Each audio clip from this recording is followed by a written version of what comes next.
De nombreux tests permettent de donner des informations sur l'état du rachis. Nous segmenterons ici ces tests en deux catégories. Ceux relatifs au rachis cervical et ceux qui s'intéressent au rachis dorso-lombaire.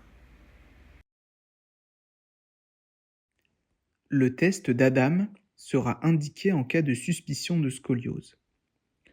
Le patient sera vu de dos avec l'examinateur qui lui demande de se pencher en avant. Pour le résultat, en cas d'apparition d'une gibbosité thoracique ou lombaire, on peut confirmer une vraie scoliose structurale et donc infirmer une scoliose fonctionnelle, qu'on peut appeler aussi attitude scoliotique. Il existe de nombreux tests pour examiner le rachis cervical. En revanche, leur valeur diagnostique n'est pas toujours optimale. C'est pourquoi nous ne présenterons pas tous les tests mentionnés dans la littérature. Certaines de ces manœuvres ont pour objectif de rechercher un conflit disco-radiculaire cervical. Par exemple, la manœuvre de Sperling, la manœuvre de distraction, le test d'abduction de Davidson et le signe de la sègue cervicale. Le test de l'hermite, quant à lui, permet de suspecter une myélopathie cervicale. La manœuvre de Sperling recherche un conflit disco-radiculaire cervical. Elle correspond à l'aggravation d'une douleur radiculaire à l'appui et à l'inclinaison de la tête du côté de la névralgie. En effet, ce geste entraîne une fermeture du foramen intervertébral. Le patient est donc assis, dos au clinicien. Ce dernier vient exercer une pression de haut en bas sur la tête du patient. Si une douleur est reproduite du côté habituel, le test est considéré comme positif. La manœuvre peut être sensibilisée en exerçant une inclinaison du côté testé. Cela permet de rétrécir davantage le foramen intervertébral. La manœuvre de distraction recherche un conflit disco-radiculaire cervical. Le patient est allongé ou assis, dos au clinicien. Celui-ci vient exercer une traction axiale de la tête de quelques secondes. Le test est positif si on observe une amélioration de la cervicalgie et de la névralgie lors de la traction de la tête. Le test d'abduction de Davidson, ou signe de Bacody, recherche un conflit disco-radiculaire cervical. Le patient est en position assise et vient mettre sa main homolatérale de la racine testée au-dessus de la tête, épaule en abduction. Ce mouvement permet de décompresser la racine en cas de hernie. Le test est positif si le patient ressent une amélioration ou une disparition de la douleur radiculaire du membre supérieur testé. Le signe de la sègue cervicale recherche un conflit disco-radiculaire cervical. Le patient est assis, tête tournée du côté contralatéral de la racine testée. L'examinateur amène le bras homolatéral tendu en abduction à 90 degrés, puis effectue une rotation externe et une rétropulsion du bras. Le test est positif s'il reproduit la douleur radiculaire du membre supérieur testé. Le signe de l'hermite recherche une myélopathie cervicale. Le patient est assis avec les jambes étendues ou alors debout. On lui demande de fléchir le cou. Le test est positif si ce mouvement déclenche une sensation de décharge ou de picotement dans la colonne vertébrale ou dans les extrémités.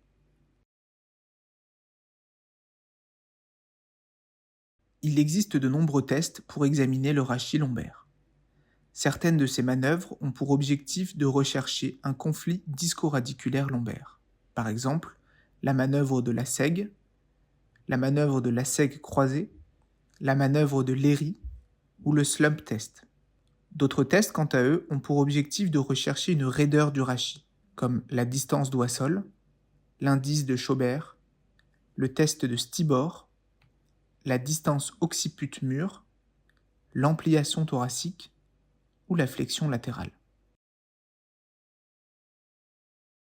Le test d'élévation jambes tendues, ou test de Lassègue, recherche un conflit disco-radiculaire lombosacré. Il va explorer le nerf sciatique. Le patient est en décubitus dorsal. L'examinateur soulève la jambe tendue de chaque côté en commençant par le côté sain. Le test s'avère positif s'il déclenche la douleur ou des paresthésies dans le membre inférieur atteint. L'angle à partir duquel la douleur se déclenche peut être spécifié. Par exemple, on dira un LASEG à 45 degrés.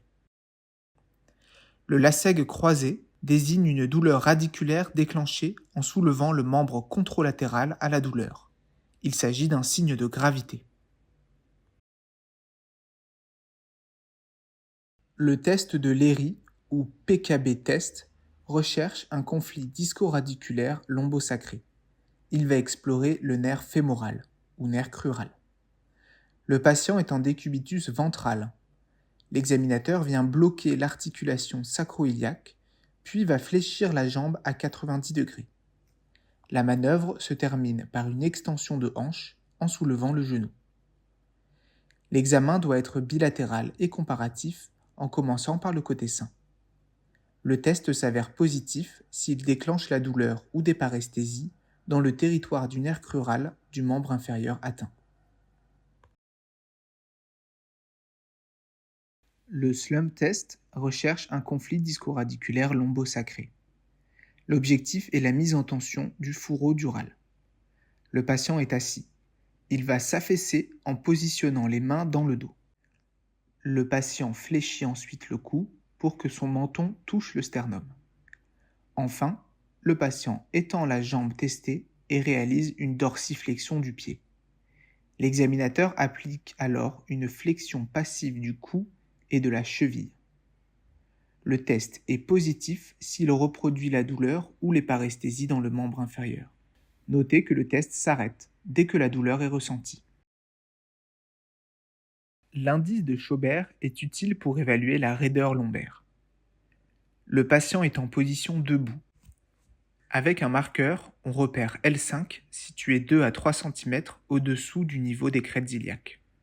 Et on réalise une autre marque 10 cm au-dessus.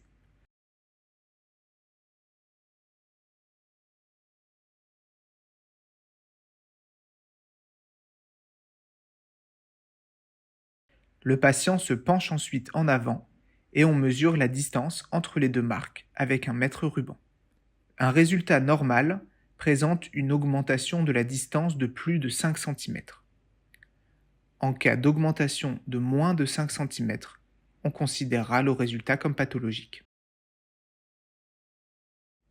L'indice de Stibor est utile pour évaluer la raideur du rachis dorso-lombaire. Le patient est en position debout. Avec un marqueur, on repère L5 situé 2 à 3 cm en dessous du niveau des crêtes iliaques. Et on réalise une autre marque au niveau de l'épineuse C7.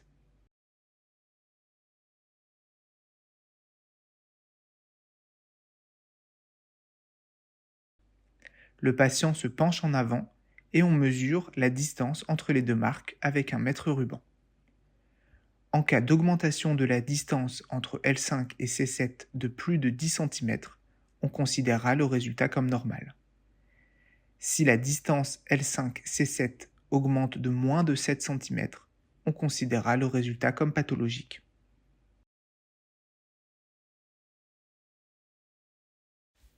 La distance occiput-mur est utile pour évaluer la raideur du rachis thoracique.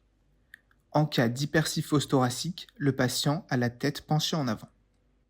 Le patient se tient debout, dos au mur, avec un examinateur qui mesure la distance qui sépare l'occiput du mur.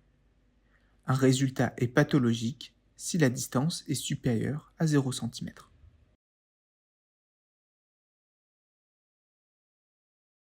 La mesure de l'ampliation thoracique permet d'évaluer la raideur rachidienne thoracique. En effet, celle-ci peut limiter l'expansion du thorax. L'examinateur se tient derrière le patient en position debout. Avec un mètre ruban, il mesure le tour du thorax au niveau du 4e espace intercostal, environ à hauteur du mamelon chez les hommes.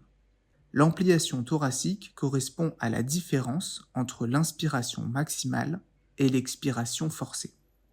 En cas d'augmentation inférieure à 4 cm, le résultat est considéré comme pathologique. La mesure de la flexion latérale permet d'évaluer la raideur rachidienne latérale. Le patient est debout dos au mur, et on lui demande de se pencher le plus possible de chaque côté. L'examinateur mesure la position du bout des doigts sur la cuisse au repos, puis lors de la flexion latérale.